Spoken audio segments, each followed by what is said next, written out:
Dad, বলো কিসের জন্য ডাকতে আমাদের? আগে তোমরা দুজনেই বসো, তারপর আমি বলছি। জাঙ্কুক, তুমি আর তে কি ডেট করছো? কই না তো ড্যাড, তুমি ভুল বুঝেছো। আমার হাতে, হ্যাঁ আঙ্কেল, উনি সত্যিই বলেছেন আমাদের মধ্যে অন্য কোনো সম্পর্ক নেই। আমি জাস্ট ওনার সেক্রেটারি। জাঙ্কুক, তুমি আমায় বলো তাহলে, তুমি আর তে লিফটের মধ্যে ওসব কি করছিলে?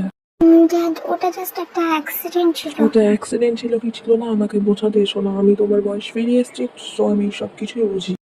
বাবা, তুমি ভুল বুঝছো। আমি আর তে আসলে, জাস্ট শাট আপ জাঙ্কুক, আমি কোনো এক্সকিউজ শুনতে চাই না। তোমরা যখন এত অপরকে এত পছন্দ করো তাহলে চলো, আমি আগামী সপ্তাহে তোমাদের বিয়েটা দিয়ে দেবো। সরি আঙ্কেল, আমি ওনার মতো রুড আর অহংকারী লোকের সাথে বিয়ে করতে পারবো না। হ্যাঁ, আমি মনে হচ্ছে তোমার সাথে বিয়ে করার জন্য পাগল হয়ে যাচ্ছি। আমার কখনো বিয়ে না হলেও না, আপনার মতো ছেলের সাথে আমি জীবনেও বিয়ে করবো না। হ্যাঁ, যাও যাও, কি মানা করছো? তুমি তোমার বাবুল কামের সাথে বিয়ে করো। হ্যাঁ করবো, দাদাতে আপনার কি? আমি যার সাথে পারবো তার সাথে বিয়ে করবো। আঙ্কেল, আর কোনো দরকার না থাকলে আমি এখন আসছি। হ্যাঁ মা, সাবধানে যেও। জাঙ্কুক, তাহলে আমি তের বাবা মার সাথে কথা বলে নিচ্ছি, আগামী সপ্তাহে আমি তোমাদের বিয়েটা দিয়ে দেবো। ড্যাড, দেখলে তো কেউ এই বিয়েটা করতে চায় না, আমিও করতে চাই না। সো তুমি এখন এসব বিয়ের কথা বাদ দাও। আমি ওসব জানি না, তুমি থেকে রাজি করাবে আর আগামী সপ্তাহে তোমাদের বিয়ে হবে। কিন্তু ড্যাড, আমি আর কোনো কথা শুনতে চাই না, তোমার সাথে তের বিয়ে হবে, দ্যাটস ফাইনাল। আর তুমি যদি থেকে রাজি করাতে না পারো তাহলে তুমি আমার সম্পত্তির কথা ভুলে যাও, আমি আমার সব সম্পত্তি তোমার বড় ভাইয়ের নামে লিখে দেবো। ঠিক আছে ড্যাড, আমি থেকে রাজি করানোর চেষ্টা করছি।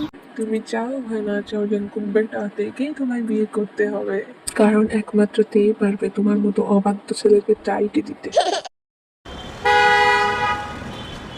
ড্যাডকে বলে তো দিলাম আমি থেকে বিয়ে করবো, বাট দেখি আমাকে বিয়ে করতে রাজি হবে? আর ভেবে লাভ নেই, যে করে হোক থেকে রাজি করাতেই হবে। লিসা, থেকে আমার কেবিনে আসতে বলো। Okay sir. স্যার তোমাকে ডাকছে। স্যার আসবো? দরজাটা দিয়ে এসো, তোমার সাথে আমার খুব জরুরি কথা আছে। সে নয় বুঝলাম, বাট দরজাটা কেন দেবো? বেশি কথা না বলে আমি যেটা করতে বলেছি সেটাই করো। আমি পারবো না। কি দরকার আছে তাড়াতাড়ি বলুন, আমার কাজ আছে। কি এত দরকারি কাজ আছে যে তোমার আমার সাথে কথা বলার সময় নেই? বগম স্যার ফোন করেছিল আজকে ওনার ব্র্যান্ডের মডেলিং করার জন্য, আমায় বিকেলে যেতে বলেছে। ও আচ্ছা, তুমি তোমার বগম স্যারের কোম্পানির মডেল হবে? হ্যাঁ হবো, আপনার কোনো প্রবলেম? নো বেবি, আমার কোনো প্রবলেম নেই, তবে আজ আমি তোমায় শেখাবো মডেলিং কিভাবে করতে হয়। প্লিজ স্যার, ছেড়ে দিন, এরকম করবেন না sir, please. I could not control myself there. I want you. আমিও কেন নিজেকে সামলাতে পারছি না স্যার।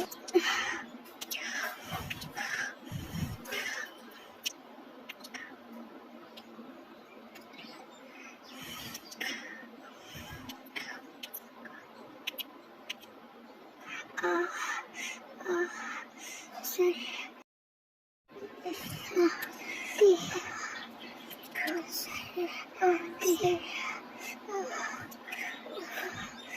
একটু ধীরে স্যার।